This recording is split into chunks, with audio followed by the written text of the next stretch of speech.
Well, I wanted to thank the organizers for inviting me here to give this presentation today. I hope I'm not going to go. I'm going to try to stick to the time.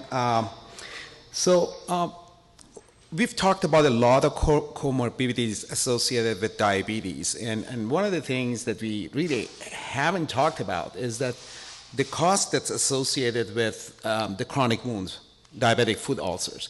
So it's about a quarter of people with diabetes at some point in their lifetime will develop diabetic foot ulcers.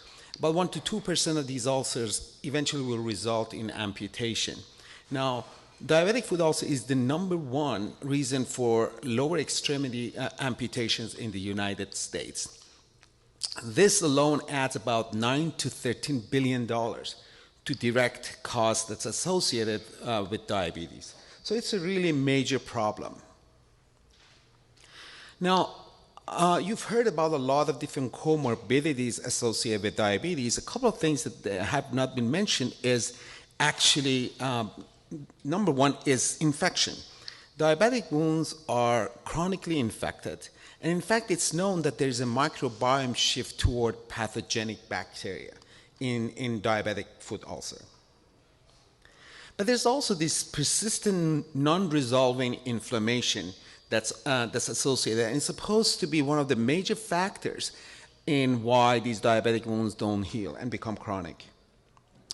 Now, the paradigm currently is because the diabetic wounds don't heal, the bacteria come in and colonize the wound, and when they're in the wound, they are recognized by our immune system, like through the toll-like receptors and whatnot, and the inflammatory cells, leukocytes, they migrate toward the site of infection. And when they're there, they produce a lot of cytokines, chemokines, proteases, and they degrade the extracellular matrix, and those products themselves cause more inflammation, and it's a vicious cycle that just keeps going on and on. So we have a persistent inflammatory inflammation state in the wound. People have tried to actually break the cycle by adding things that inhibit inflammation, steroids, NSAIDs, non-steroidal anti-inflammatory, but not only have they not helped, they actually have backfired. They make the wounds worse.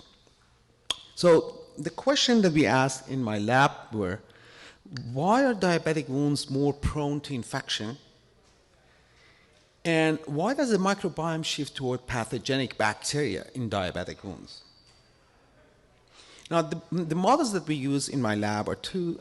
We use the STZ rats. This is a model that's frequently used for type 1 diabetes.